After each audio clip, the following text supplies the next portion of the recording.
Hello everybody, welcome to my channel.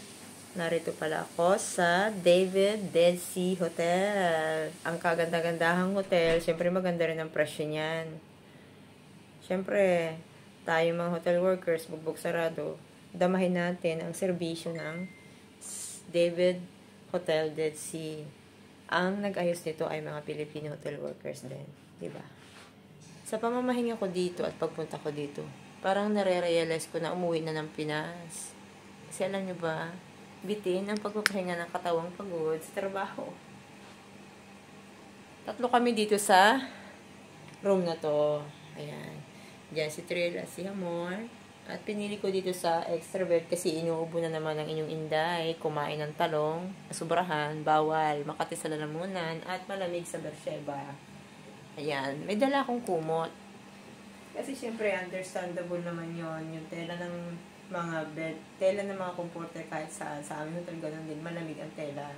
Kaya nagdala ako ng comforter na hindi pang lamig. O, diba? Ang suot ko ay ibinagay ko lang sa kulay ng hotel.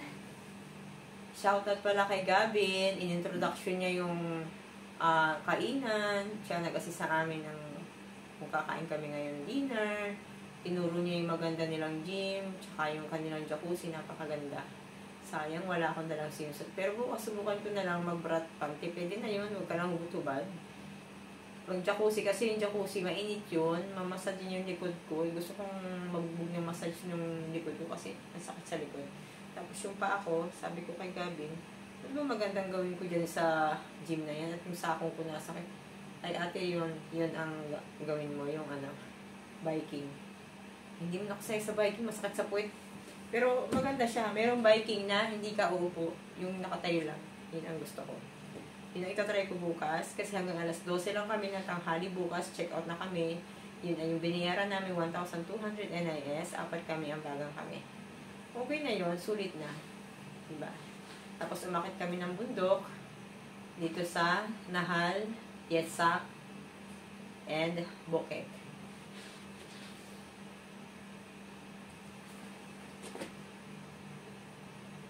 Hindi na namin natapos akitin yung bundok kasi malayo na at kapag pinilit namin ng another 2 hours, hindi na namin matutunton ang daan kasi madilim. Walang ilaw ang daan sa bundok. Kaya lumusong na kami. Estimated time na namin makauwi, gabi na kami nakauwi. Pero maliwanag po yung dinadaanan namin. And then yung pa ako kumikirot na. Kaya pagdating ko, hinubad ko agad yung sapatos, medyas, at minasage ko na ang kating ko yung aking sakong. Yun, sabi ni Tril, masakit na rin daw yung paa niya. Pero, alam niyo ba kung bakit? Parang pinagpawisan ako, tapos uminit yung paa ko, talampakan, yung kamay ko parang uminit din. Kumbaga yung katawan natin need oxygen. Kaya kailangan din natin umagat sa bundok. Mas maganda siguro kung may mga punong kahoy.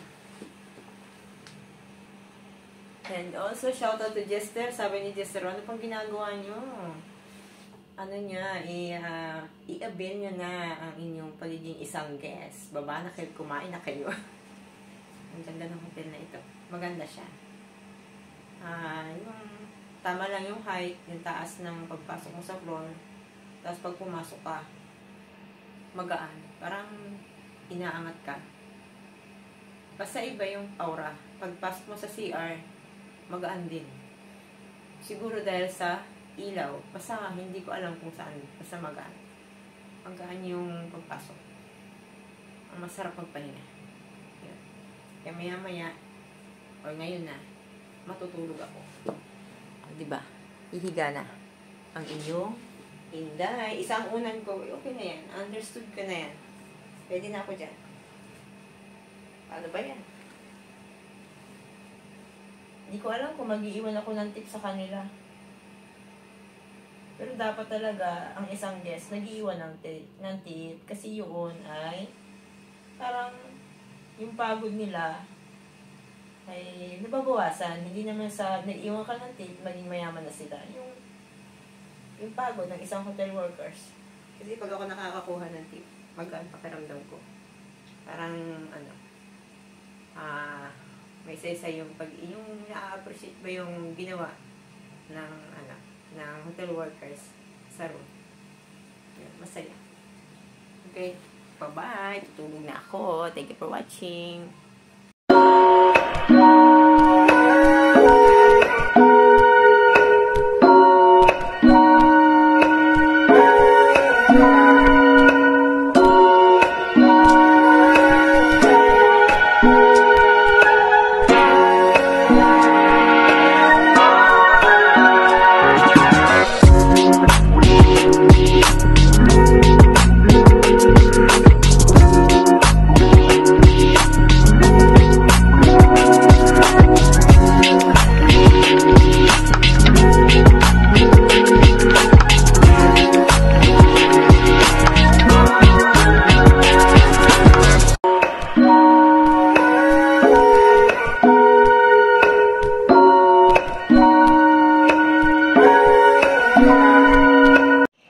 Napakaganda ng, nasa 7th floor kami ng David Hotel, Dead Sea.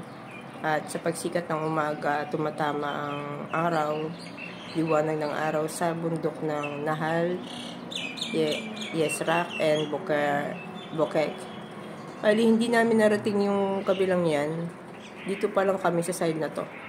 Kaya kung pupunta kayo dito, the best talaga na umakyat ka ng bundok alas 7 pa lang. At may dala na kayong pagkain na lunch, tapos tubig. Doon sa pupuntahan nyo. Aba, may parang temple pa doon, oh. Sinaunang bahay. Yun, oh. Kaiba pala. Ito, marami sigurong bahay dito noon. Sabugan lang siguro ito ng bulkan. Kaya itsura niyan. Ang idea ko dito, maaring ang Dead Sea ay dating katulad ng Taal na buhay, na bulkan. At yung mga bundok na yan, yan ang parang rim, parang lips ng bulkan, pati yung bundok ng Jordan. Ganun kalaki ang bulkan. Imagination ko lang yun. And my second clue is, bakit lumulutang? Ano ang purpose ng Dead Sea sa mundo? Lumulutang ang tao kapag naliligo. Ang Dead Sea ay isang napakahalagang dagat sa mundo dahil maaring sa pamamagitan ng Dead Sea lumulutang ang mundo. Ganun ang aking idea. Ang ganda ng ang ganda ng David. May design pa pala yun na green, parang grass, pero hindi yung tinatapakan ng tao. Design lang talaga, ang ganda niya. Maganda ang David kasi yung kulay ng kanilang hotel puti talaga siya. Pati sabi nga ni Gavin, ang ganda dito pumunta summer para makapag-swimming din. Pero siguro sa welcoming of summer lang kasi mainit din dito sa Dead Sea. And then, marami naman puno yung swimming pool nila. Hindi yan siguro totoong init dyan kasi yung shadow ng dates, yun ang mag-shadow doon sa swimming pool para hindi masyadong mainit. Maganda yung kanilang swimming pool. May mga puno ng dates. Diba? Siguro kung may pera pa ako sa susunod, mag-check-in ulit ako dito. 1,200. Minsan lang naman yan. Yan. Lumigmig. Mamaya, after breakfast, susubukan namin ni Hamor ang sauna nila. Maganda rin yung sauna nila. Spa, maganda. Maputi ang venue, malinis. Nasa maganda, katabi ng gym. Kaya, try nyo rin. May naipon-ipon kayo dyan. Yung mga hindi pa magbabakasyon ng Pinas na wala pang balak. I-ano nyo yung sarili nyo na mag-check-in dito. Sikat itong David, Magandang hotel ito. May ka-branch ang hotel namin, Leonardo. Doon nga lang kasi malayo sa mountain. Kaya hindi kami doon na gano'n. Ang hinahabol namin, yung malapit sa hiking area. Pangarap ko makarating sa tuktok ng bundok na yan. Sa susunod siguro, kapag maganda may kasama kayong lalaki, Pilipino din. Mahirap umakyat sa bundok na yan na kayo lang. Siguro halimbawa, 7 kayo, tropahan. Ingat-ingat lang. Yun. Huwag magbibiruan kasi baka mahulog kayo sa creek. Ayan. Good morning, David Hotel, Dead Sea. Beautiful. magbe-breakfast kami. After breakfast, magsasauna. And then after sauna, ayusin yung mga gamit. Kasi check out namin ng alas 12 dito. Siguro, hahanapin namin yung I Love Dead Sea at doon magte-tent kami. After nun, mag-picture-picture kami.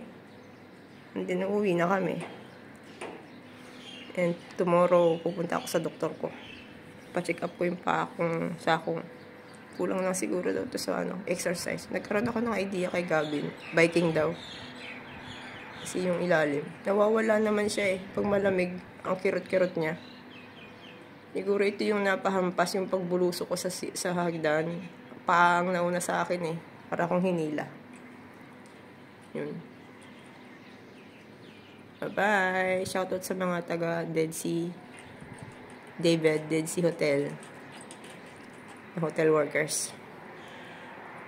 Yan, diyan kami nag-check-in sa 7:04. At magbe-breakfast na kami. Mamaya alas 12, check out na kami.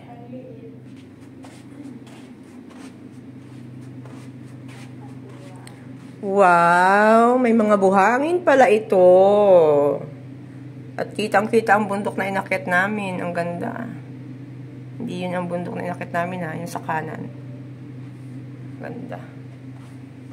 Ganda naman dito. Taralapang na kami sa umaga. Pag-emote sa gilid. Ang ganda ng bundok. Para mag-picture. Ang ganda pala nito. Mag-asawang bundok pala ito. Dito sa bundok na to kami. Yung dalawa siya Nasa nandito sa tabi, hindi. Itong nandito, yung malaking yan, inakit namin. Hindi kami nakarating sa taas. Kasi, masyadong mataas. Grabe, Pata ko sa inyo. Doon kami nagsimula kahapon. Diyan, sa may parang palasyong nagiba. Tapos, akit kami hanggang doon sa may puno na yan, parang anahaw. Tapos yan, yung sabi kong parang puno na tumigas. Yan. Tapos yan, nagbaybay na kami dyan sa kulay puti na parang buhit na yan. Hanggang doon sa gilid na, diretso na kami. Mataas din pala yan. Ang laking bundok. Malaking bato. Tingin ko nga dyan, palasyo. Ang ganda niya. Nag-golden siya sa ilaw, sa sikat ng araw. Ganda pala niyan. Ganda ng bundok. Ito yung swerte itong David. Sa likod ng hotel nila yung bundok. Ibig sabihin niya, strong stability of hotel. Maganda ang pwesto ng hotel na ito.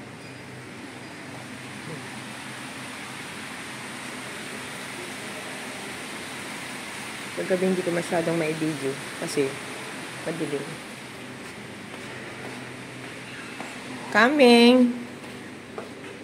Coming na. Diba? 42 rooms sa isang floor. Magbe-breakfast kami. Hindi ka pa kumakain ng breakfast, nare-relax ka na sa ganda ng water nila. Because of this, with many fish. Good morning, Fishy! Good morning, Fishy. Naglapitan sila, Wala man akong ipapakain. Gutom sila. Good morning, Fishy. Gutom kayo. You're hungry. Hungry sila. Bakit, Cob? Ang kamay ko, kiss nyo. Baka pagatin ako. Kiss my hand. Ay, kinakagat ako. Kiss. Nakakakiliti. Ay, nag-kiss. Nag-kiss sila sa kamay ko. Shalom. Shalom, kulam.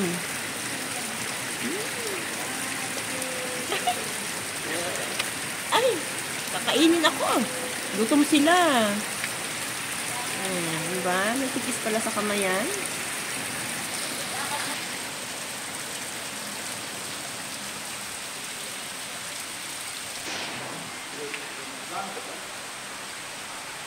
Diba? May matching hagdanan pa sila. Araw tawag ng kakasalin. Akit sa hagdanan. Siya. nila. Sige nga, kung lalapit kayo ng mga baby, nauuto pa kayo. Come on. Talas ang ngipin yan, baka kainin ng kamay ko. Siya lang. Yung mga baby fish, hindi nalapit sa kamay kasi inosente. Yung malalaki, alam nilang hulihin sila at iuulam. Hindi nalapit sa kamay ko. Tanda nyo.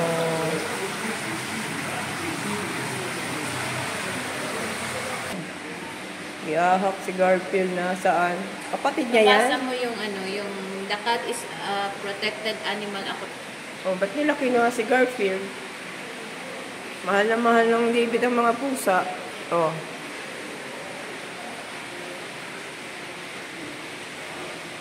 Please do not feed the cats in the hotel or Kaya. Inanuhan ng batas. Saan dinala? Nasa bahay na. Dinala na si Garfield sa bahay. Kaya pala kinuha si Garfield. Yan yung batas. Iyak na ako.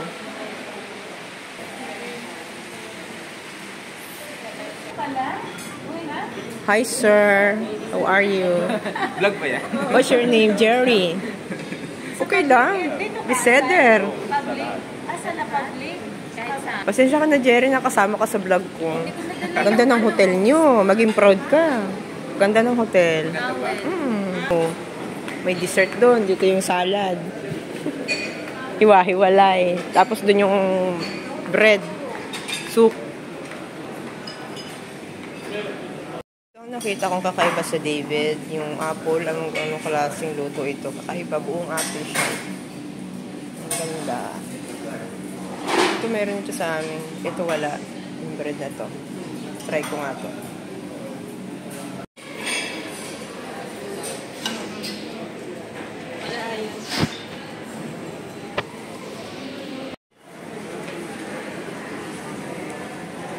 Ang galing nun, oh. May tubig-tubig pa siyang design, oh. Pano, oh, diba?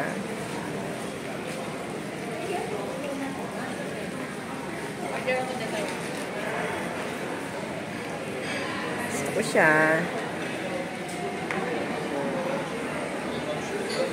Yan.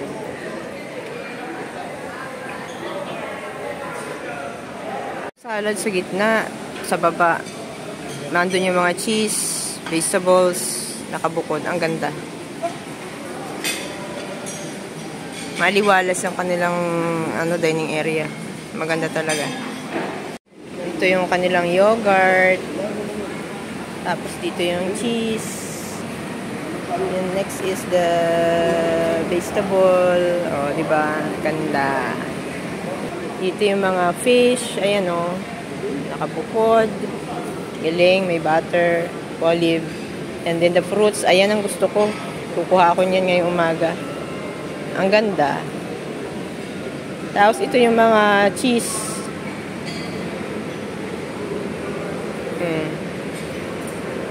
Inihahalo yan sa vegetable, yung mga yan. And then dito yung tomatoes. Ganda. Bye-bye. Kuhaan ng coffee bar. Try ko nga kumuha. Kung magkakape ka, may dispenser sila. Hindi available kaya doon daw sa kabila. O, diba? Social. Pipindot-pindot lang. You want it? Yun, doon. Yes, I'll pick this one. Yun yung bar nila. Ganda. Nakon. And, social. May Nescafe doon. Ha? Yes, empty mushroom. Social. Yun din ang pipiliin ko. Cappuccino, kape, latte. Thank you. Kape. How? Yun lang ang umiilaw. Yun lang ang available. Kaya yun lang, chinus ko. Okay. Ang cute.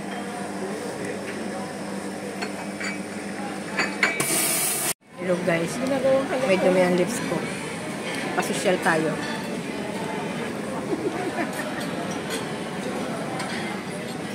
Diba? Ganyan yan sa Leonardo dati, di ba? Sok-sok. Pero ngayon wala. Ayan. Isuksok ba dati? Oo, Shalom, Bukerto. Shalom. Shalom, Bukerto. Oh, ganda ng tulog. Yan po ang maganda naming bedroom at breakfast sa daybed. Next time ko na lang muna ipopost yung aming dinner at saka yung hiking. Thank you for watching. Bye-bye.